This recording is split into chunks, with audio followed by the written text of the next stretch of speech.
হালালভাবে সবকিছু থাকে তাইলে তো ভালো। আমি মানে স্পেশাল কেউ নাই। সিঙ্গেল? জি। সৌন্দর্য থেকেও আমি মনে করি যে অর্থ সম্পদের বিষয়ে মানুষ বেশি আকর্ষণ। মানে আমার প্রিয় মানুষ আমার থেকে হয়তো আমার মতো হইবে বা আমার থেকে একটু ভালো হইতে পারে, কিন্তু অনেক বেশি ভালো হইলে সমস্যা। আচ্ছা, একজন ছেলে রিক্সা চালক এবং আপনাকে প্রচন্ড পরিমাণে ভালোবাসে, আপনার বাড়ির সামনে ইতিপূর্বে প্রায় 6 মাস যাবত লাইন লাগাইছে, তো তাকে আপনি মেনে নেবেন কি?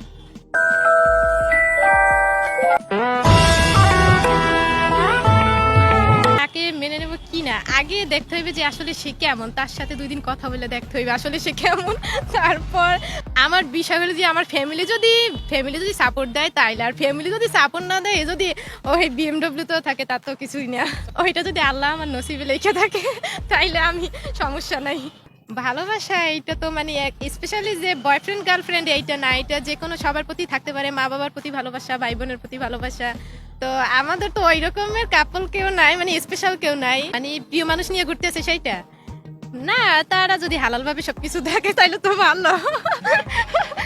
আর যদি অবৈধ হারাম কিছু হয় তাহলে তো এটা আল্লাহর কাছে থাকবে। আমরা অবশ্যই ঘৃণার চোখেই দেখবো, কারণ যেটা অনৈতিক সেটা অনৈতিকই, আর যেটা মানে এগুলা ঠিক না আর কি। যদি কোনো খারাপ কিছু হয়, এরকম ঘোরাফেরা করে বা মানে বিয়ার পর, এটা এক বিষয়, কিন্তু যদি নিজেরা কোনো অনৈতিক কাজে লিপ্ত হয় সেটা তো আসলেই খারাপ বিষয়।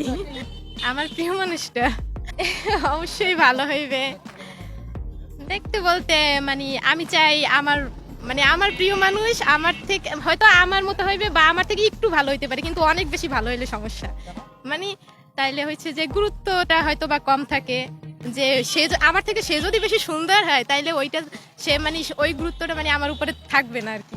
এই জন্য আজকালকার দিনে তো এই অর্থ সম্পদটাই বেশি, সৌন্দর্য থেকেও আমি মনে করি যে অর্থ সম্পদের বিষয়ে মানুষ বেশি আকর্ষণ। কিন্তু আমি মনে করি যে মানুষ যদি মনের দিক দিয়ে ভালো না হয় তাহলে ওই অর্থ সম্পদ দিয়েও কাজ হইবে না, আর সৌন্দর্য দিয়েও কাজ হইবে না। জি আলহামদুলিল্লাহ ভালো লাগছে। ওই আমার 2 বোন, আমি আমার বোনদের সাথেই ঘুরতে এসেছি।